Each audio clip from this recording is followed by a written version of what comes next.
Bienvenue dans un autre problème, toujours posté cette année, c'est le problème numéro 8. On va parler un peu de la réaction nucléaire, de calcul d'énergie cinétique libérée, des neutrons libérés, et on va parler un peu de l'activité, comment déterminer la période à partir de la courbe de l'activité en fonction du temps. Donc je vais donner les questions, au fur et à mesure je vais donner les réponses, bien sûr. À vous de bloquer la vidéo avant de regarder les bonnes solutions. Donc voilà les données, c'est la masse du proton, la masse du neutron, la masse de l'uranium, du krypton, du barium et la masse molaire de l'uranium, le nombre d'Avogadro, unité de masse atomique et 1 kg en kg et en MeV par C carré et 1 mégaélectronvolt en joule. Donc là, on va voir aussi faire très attention aux unités. Bien. La réaction nucléaire provoquée, c'est-à-dire c'est une réaction qu'on provoque à l'intérieur d'un réacteur nucléaire. Donc je rappelle, le réacteur nucléaire, c'est le milieu où se passe une réaction nucléaire dans le but de produire de l'énergie électrique. Donc l'énergie électrique dans les pays européens, essentiellement produite en France par exemple par l'énergie électrique nucléaire. Il y a bien sûr le problème des déchets et on va voir pourquoi ce problème se pose. Bien, suite à une collision, un choc entre un neutron thermique, c'est-à-dire un neutron qui est accéléré à une très haute température, à une très grande vitesse, un noyau thermique va rencontrer un noyau d'uranium et va le fissionner, le diviser en deux noyaux, le barium et le krypton, en éjectant un certain nombre de neutrons. Première question, déterminer le nombre de neutrons émis et le numéro atomique du barium. Bien sûr, là, il suffit de faire les deux lois de conservation. Conservation du nombre de masse et de Z. Donc, si je fais la conservation du nombre de masse 1 plus 235, ça me donne 90 plus 142 plus Y. Et donc, ça me donne Y est égal à 4. Et pour la conservation de A, conservation de Z, je vais avoir 92 est égal à 36 plus Z. Et là, j'obtiens Z égale à 56. Bien, donc là, c'est classique. Indiquer le type de cette réaction provoquée. Quel est ce type de réaction? Vous savez qu'il y a deux types de réactions nucléaires. Il y a la réaction de la fission et la réaction de la fusion. Donc là, on est en train d'étudier une réaction nucléaire de quoi? De fission. De fission, fissionner. Un noyau va se fissionner, va se partager en deux noyaux qui est le krypton et le barium. Bien. Calculer au mégaélectronvolt l'énergie libérée par cette réaction. Bon, ça tout le monde sait que l'énergie libérée c'est delta de M fois C carré, c'est-à-dire dans ce cas-là, la masse du krypton, Kr, plus la masse du barium, plus 3 fois la masse du neutron. Pourquoi j'ai mis 3? Parce que 4 moins 1 qui est là, donc ça me reste 3, moins la masse d'uranium. Tout ça en unité de masse atomique, vous multipliez par 931,5 et vous allez obtenir le résultat en mégaélectronvolts et vous allez trouver 169,25, là les chiffres 355 mégaélectronvolts. 55 mégaélectronvolts. D'accord? Bien. Maintenant, normalement, toute cette énergie, elle est transformée en quoi? Elle est transformée en énergie cinétique des particules émises, c'est-à-dire du krypton, du barium et du neutron. Mais on vous dit que ici, 7% de cette énergie apparaît sous forme d'énergie cinétique de tous les neutrons produits. Quelle est la vitesse de chaque neutron produit, sachant qu'ils ont la même énergie cinétique? On suppose que tous les neutrons produits sont au nombre de 4. Vous avez 4 protons donnés. Vous avez 4 protons. Ah, ici 4 neutrons. 7% de cette énergie se transforme en énergie cinétique. Donc d'abord, je vais calculer l'énergie cinétique totale. Je l'appelle énergie cinétique totale. C'est égal à combien? C'est 7%, 7 sur 100 fois l'énergie libérée. D'accord?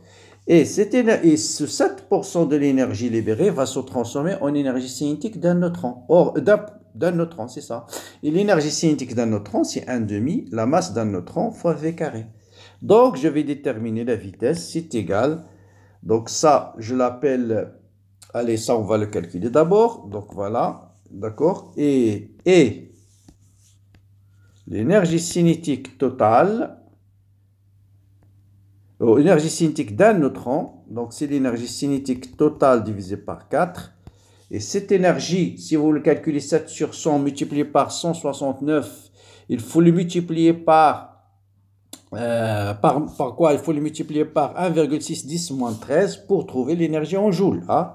Et dans ce cas, vous allez trouver une énergie qui est égale à 4,739 10 à la puissance moins 13 joules. Je répète, ça, c'est l'énergie cinétique totale, c'est cette énergie-là, multipliée par 7%, c'est oméga électron-volt. Il faut le multiplier par 1,6 10 moins 13 pour trouver l'énergie, bien sûr, vous divisez par 4, pour trouver l'énergie cinétique d'un électron. Donc ça, c'est d'un neutron, pardon, l'énergie cinétique d'un neutron.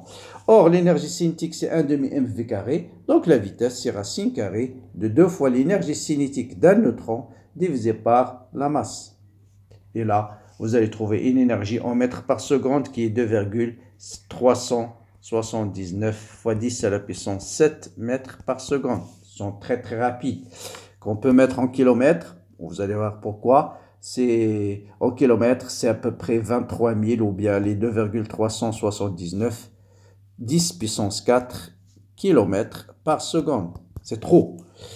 Or, on vous dit dans la question suivante qu'un neutron thermique qui peut provoquer la fission nucléaire doit avoir une énergie de quelques kilomètres par seconde.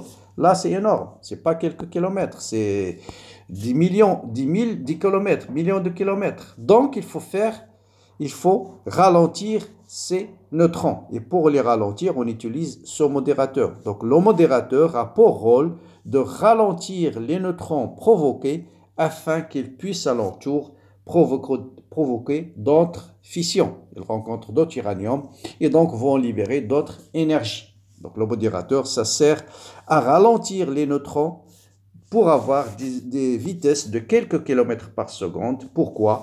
Pour entrer en collision avec d'autres noyaux, pour donner d'autres réactions nucléaires de fission et donc donner d'autres énergies. Bien.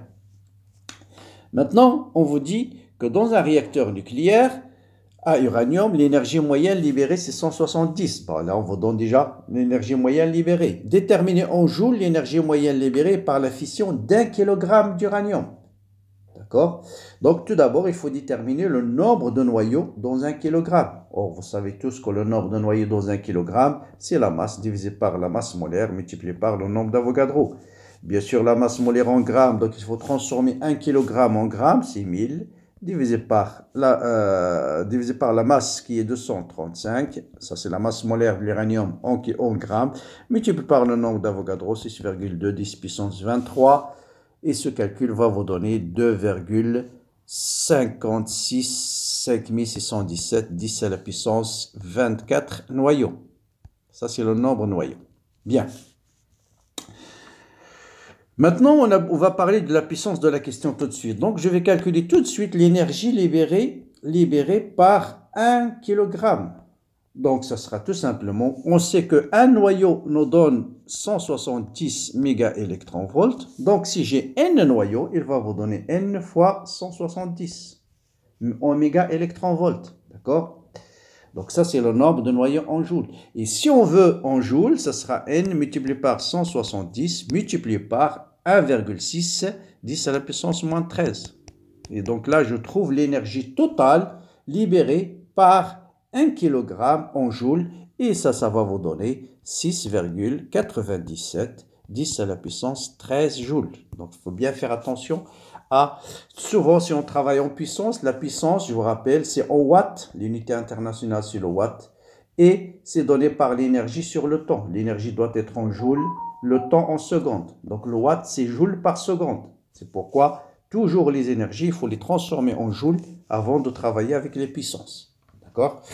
Maintenant, on vous dit la puissance nucléaire. Donc là aussi, il faut faire attention, dans un réacteur nucléaire, vous avez deux types de puissance. Il y a la puissance nucléaire, c'est celle produite par la réaction chimique. Il y a la puissance électrique, c'est celle qui est transformée en électricité. Et vous avez bien sûr le rendement, c'est la puissance électrique sur la puissance nucléaire. C'est-à-dire, c'est pas toute cette puissance se transforme en énergie électrique. Bien sûr, il y a des pertes, il y a beaucoup de pertes. Donc, ce qu'on récupère, c'est la puissance électrique et le rendement d'une d'un réacteur nucléaire, c'est la puissance électrique divisée par la puissance nucléaire. Bon, dans l'exercice, on parle uniquement de la puissance nucléaire. On vous dit qu'elle est de 100 MW. Donc la puissance nucléaire, c'est 10 à la puissance 8 watts. Déterminer la durée nécessaire pour consommer 1 kg. Voilà. Bon, la puissance, c'est tout simplement l'énergie sur le temps. Et donc, je peux déterminer le temps, c'est l'énergie divisée par la puissance nucléaire. À condition que la puissance soit en joules et l'énergie en watts. Hein? Faire attention aux applications numériques. Le second, c'est le joule par watt. D'accord? On a le joule, donc on a le joule. Et bien sûr, et ça me donne combien? Voilà, on a le joule, c'était 6,97 10 puissance 13. Bon, divisé par 10 puissance 8, donc 6,97 10 puissance 13. Divisé par 10 puissance 8. Donc, ça va vous donner à peu près 6,97 plus exactement 10 puissance 5 secondes, ce qui est, si vous le divisez par 24 puis 20 par 20, 3600, c'est 8 jours. Donc voilà, donc 8 jours, on va consommer 1 kg d'uranium pour produire 10 puissance 8 watts. Hein? Donc ça vous donne une idée sur la masse d'uranium qu'il consomme un réacteur nucléaire. Bien.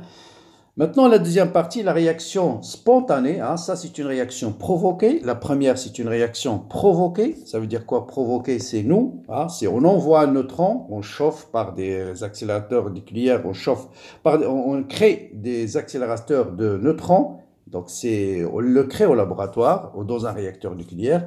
Donc, ça, c'est spontané. Il se fait automatiquement. On n'a pas besoin de le provoquer.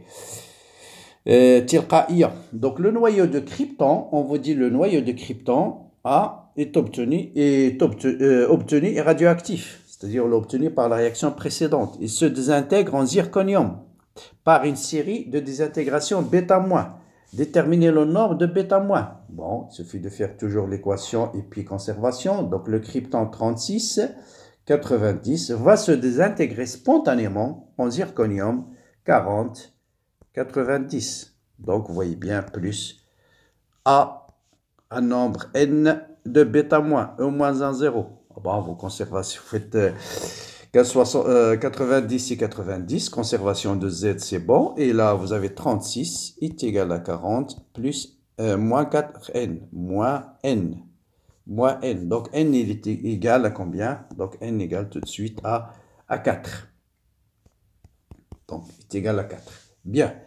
Préciser, sans calcul, parmi les deux, quel est le nombre, le noyau le plus stable. Est-ce que c'est les kryptons ou les zirconium? D'accord? Il faut savoir toujours que lorsque vous avez un noyau X qui se désintègre en noyau Y plus une particule, c'est toujours le pair qui est moins stable. Donc, un noyau instable se désintègre, on a toujours, c'est celui-là qui est instable. Et le fils, il est beaucoup plus stable. Ah, vous voyez, c'est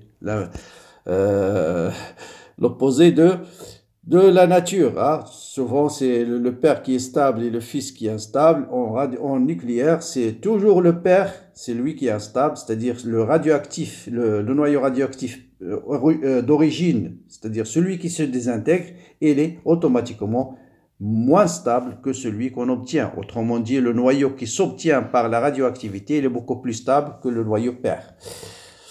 D'accord? Donc, on va dire tout simplement le zirconium, il est beaucoup plus stable. Zirconium, plus stable que le krypton. D'ailleurs, donc, vous voyez, il se rapproche de la courbe de stabilité parce que vous voyez bien, 40 fois 2, 80, il se rapproche de la courbe de stabilité en libérant des β-.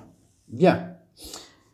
Maintenant, on va passer à la suite toujours d'exercices, mais comment exploiter cette courbe-là? Donc, là, on vous dit définir la radioactivité, c'est le nombre de désintégrations par seconde.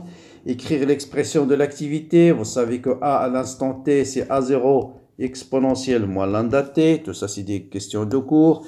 Exprimer le log de A, si vous faites log de A, ça vous donne ln de A0 moins lambda fois T, parce que log de l'exponentielle de X, c'est X. On vous donne log de A en fonction du temps et vous voyez bien que log de A en fonction du temps, c'est de la courbe Y est égal à A moins B fois X. Donc c'est vraiment une droite. Donc ça colle parfaitement à la courbe théorique. Montrer que l'allure de la courbe figure est en accord. Bon, c'est bien en accord parce que cette équation-là, cette équation, c'est l'équation d'une droite. Or, la courbe nous dit que log de A est une droite en fonction de t, en plus de pente négative. Parce que la pente de log de A en fonction de t, c'est moins lambda. Le moins A, le moins G de log de A en fonction de t, c'est moins lambda. Bien, en utilisant la courbe déterminée en seconde moins 1 lambda. Bon, là, il suffit de calculer justement cette pente. Donc, la pente de la droite, la pente, je vais calculer juste la pente, c'est combien? C'est cette distance, delta A sur delta t. Donc, c'est 11,29. 11,29, moins combien? Moins 8,15. 8,15 divisé par combien? 0 moins 1. Mais attention, donc là, l'abscisse de 11,89, 0. L'abscisse de 8, c'est 1. Donc voilà, c'est y2 moins y1 sur x2 moins x1. Mais ne pas oublier, c'est 10 puissance 17 fois 10 puissance 17.